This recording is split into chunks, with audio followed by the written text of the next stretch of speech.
All right. Well, you can see I finally got my Bambu Lab X1 Carbon. And it really didn't take that long. I'd ordered it, what was it, October? Maybe the second or first week of October. And I just got it in today. So I've been anxiously awaiting it and looking through all the different videos and looking over at the slicer and just getting, familiarize myself with this printer. And so far, just like everybody else, I have high hopes for it. I did my first print with it, and you'll see, just like some of the other videos where I unboxed it and calibrated it, and then went and did the first print. And so I went and, unboxing, of course, didn't take any time at all, and it was really well done. And the setup and calibrating was pretty quick, and even getting the first print out. But altogether, yeah, it took a little while. It wasn't like I was printing in 15 minutes, but I'll go through it all. And there's certain points you can skip around and see what's going on.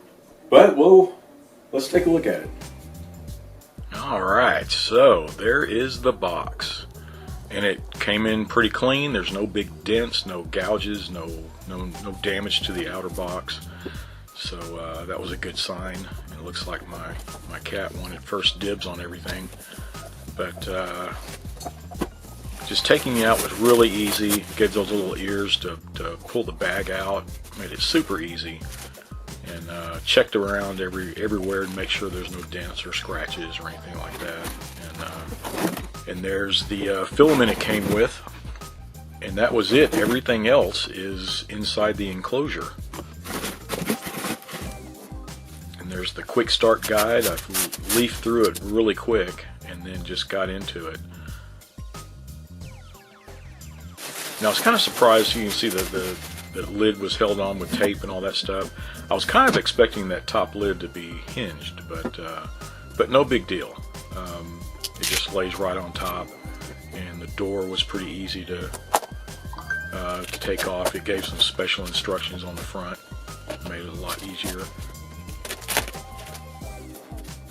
So that's where there's a couple of screws that are holding that AMS in. You can tell it slid right in, and a couple of screws secured it, so once those are out, it just pops right out. And you can see the points where that was holding that bottom plate, that security plate in, and then there's styrofoam in there. Just make sure you get everything out of there. And the only thing that should be left is underneath the bottom bed. But I went in and took a look at the AMS, and it's spotless. I mean, everything's nice, shiny, clean. And I finally got around to opening the accessory box, and of course it came with everything in it, and it even came with of course the Allen wrenches and everything. I had used one of my own. It's just a common size, but the display was really easy to put on.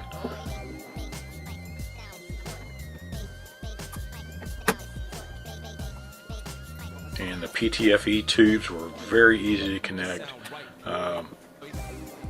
just a no-brainer. And the cables on it, one's a 4-pin, one's a 6-pin, so there's no mixing them up. Really pretty simple.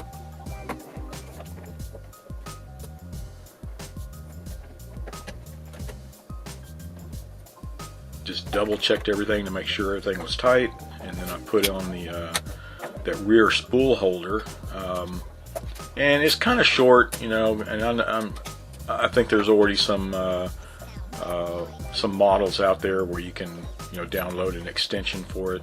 And the filament that came in, it's kind of cool. You can see the RFID tag on it, and that's how it the AMS detects what spool and what color and everything's in there. It's pretty cool.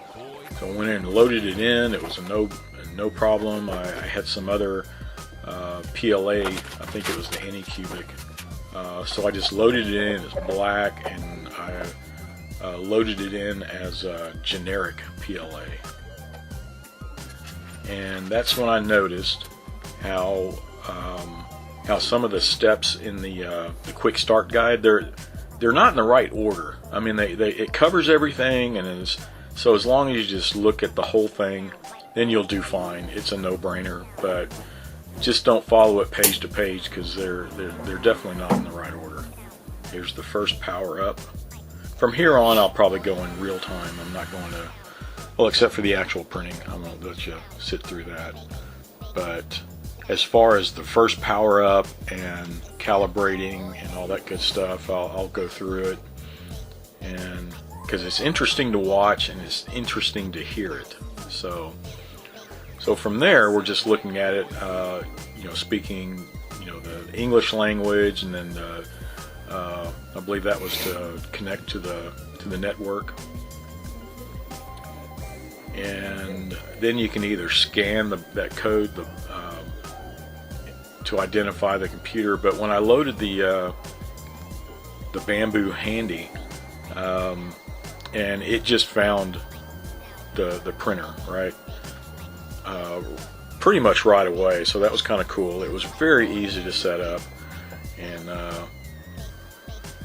the Bambu Handy's, well, like it is, it's pretty handy. I mean, it shows everything and all the vitals. And the next step, now these were reminders to take the bottom screws out of that bottom plate and make sure there's nothing binding there. Now the styrofoam's still underneath it, so you have to start the calibration first. So I'll shut up here while it does it. It's kind of neat to listen to it.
So apparently it was finished, so just don't forget to take out that bottom styrofoam, and that should be the last of it.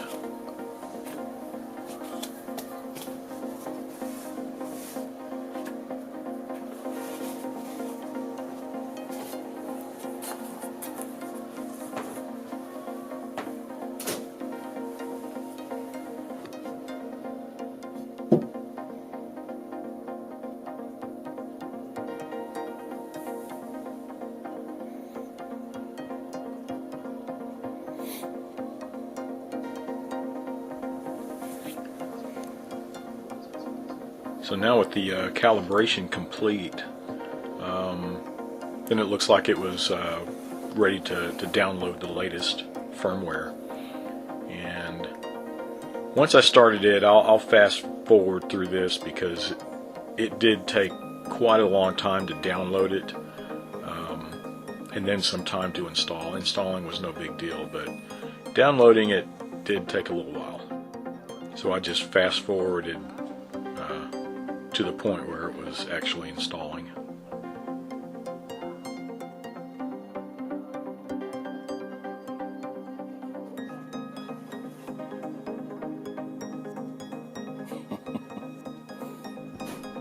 Alright, so it looks like everything installed fine, and just confirming everything.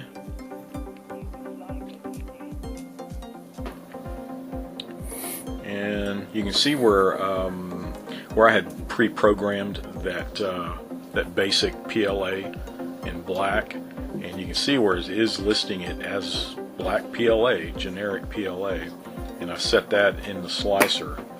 I was able to do that, and then I was applying the glue.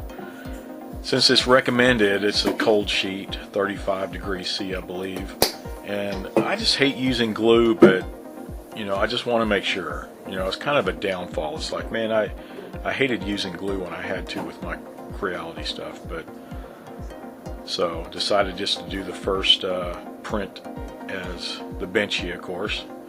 And looking at it, I did not want to go through the calibration and all that stuff again, so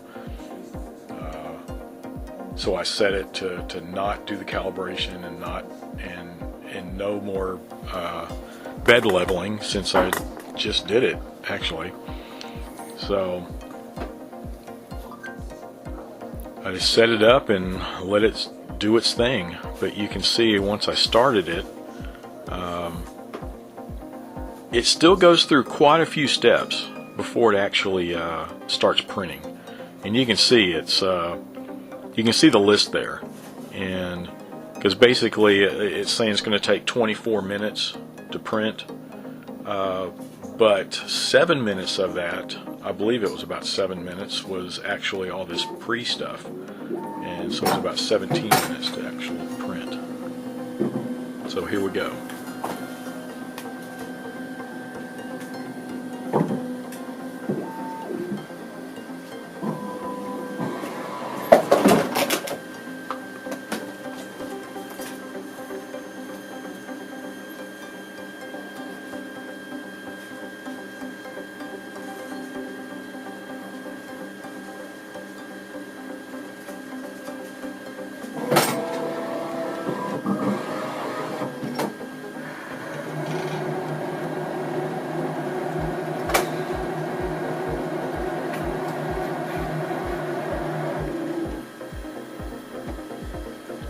So I had my eyes glued to this sucker.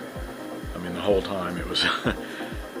My brother was there too, and you know, we watched it go through the calibration and all that good stuff. And once it started printing, you know, it was just all the oohs and ahs and wows coming from us as we watched it go through, because it was just blazing fast. And of course, we had, you know, quite a few comments that we were making during the process.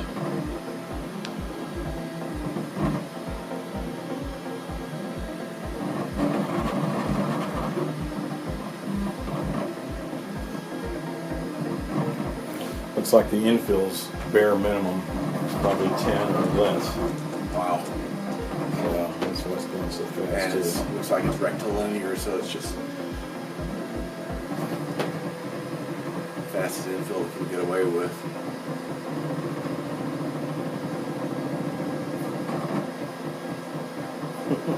Man, that's awesome.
Not bad. I just noticed where it looks shiny down here at the bottom, and after this one layer it goes to more of a matte finish to it.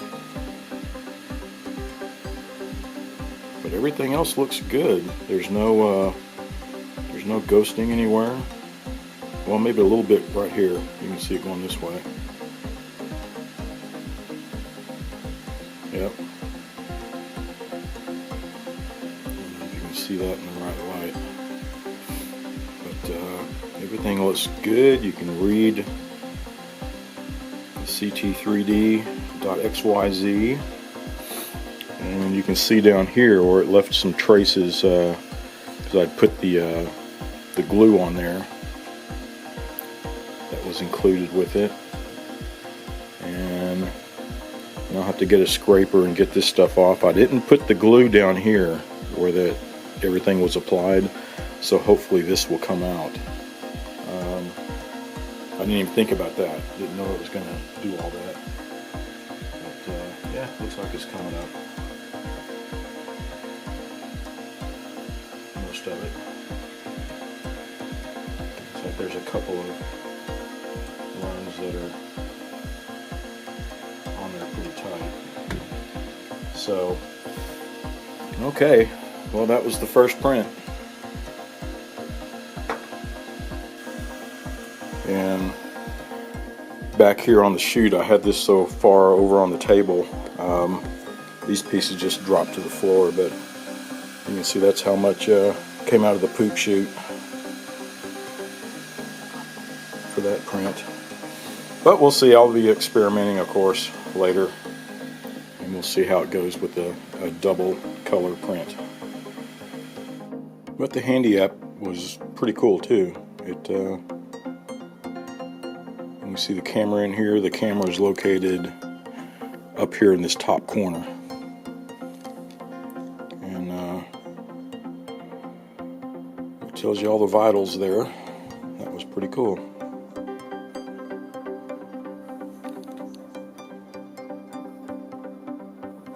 Yeah, I've been very pleased with this so far. I've only printed off this one piece, this one benchy, and it came out pretty good. But like you said, you know, you can see the gloss piece up under here, and then once it reaches after this one layer, for some reason now it's a matte finish. And I'm sure it has to do something with the cooling maybe, because it did the same thing. Once it reached up here near the top, now it's a gloss finish again. But considering that going through this with all the having to go through the calibration and bed leveling and all that good stuff again, and then printing it only took what 24 minutes to do it all. About 7 minutes of it was all the calibrating and bed leveling, you know. So I'm sure, and this was just what was included internally, you know, shipped with it. So I don't know what the settings were. I don't know. The infill looked like it was a bare minimum 10 or 10%, maybe even 5%, something like that. So that's part of the reason why it was so fast. But it really came out great. I can't wait to keep going with this, and because from start to finish, you know, you can see what, if you watch the rest of the video or all the previous stuff on the video, how I unboxed it and prepped it and calibrated it and all that good stuff. It was packaged very, very well. I mean, from start to finish, it was so easy to take it out of the, even just taking it out of the box was easy, right? And going through and the manual, the quick start guide, it was pretty good. A couple of things it seems like is out of place. If you're going to go back and follow it page by page and do everything page by page, there's a couple of things that's like, well, you really need to put the screen installation before you do any calibration with the hot bed. Over here it tells you to take the screw out and connect the printer to the power, follow the instructions on the screen to complete the calibrate, you know, the initial calibration, all that good stuff. But then over here they're telling you to install the screen after you've taken all that stuff out. But it's a matter, if you just go through and look at it at this, and you can, it's easy to figure out what needs to be done. But anyway, you know, that's minor stuff on that quick start guide, and everything else really really had no problems at all, you know. It just started up, and I was kind of surprised at how loud it is. I know I've seen that comment on some forums that some guys were surprised at how loud, and I was too. Of course, I don't know how, you know, if we print it off at a lower level and slower, you know, it'll probably be a little more quiet, but who knows. But it doesn't make it that big of a difference to me. It's not as hard, it's not as loud as, you know, I don't know. It's personal choice. Some guys really want a quiet machine, which, you know, like on my other printers over here, this Anycubic and the Ender 3s that I've modified, they're actually fairly quiet. You know, I put 32-bit boards on them and replaced the fans and all that good stuff, and they're really quiet. But this one, when it was really printing fast and hard, it was quite noisy. So just be prepared for that. And I'm sure some guys are going to go in here and try to insulate everything and see if they can quiet it down. See if there's any room or anything to put some insulation on the walls, down on the floor, stuff like that, and see if it'll quiet it down. And I might try it too. Find something I can put on for a temporary basis and just to test it out, and I'll, you know, check the dB levels and all that good stuff. But we'll see. But you know, that's minor. I might try it just out of curiosity later on, but I know the main thing I'll be doing with this, I got this specifically for printing with carbon fiber, right? The PA, it came with this, the PACF. It was at 95 meters. So it's just a little sample, which is great. I'm glad they did. But I came prepared, you know, with I already got the full spool, and then I got the hot end of 0.6 millimeter to go with the carbon fiber. I already have some pieces designed and ready to go. Stuff, actually, some of the stuff I've been CNC milling out of 6061 aluminum, and I'm going to be printing those pieces off in carbon fiber and then compare them, you know. You know, for strength and usability, but for the application, I think it's going to work pretty good. But we'll see how that goes, and I'm sure I'll be covering that in some later videos.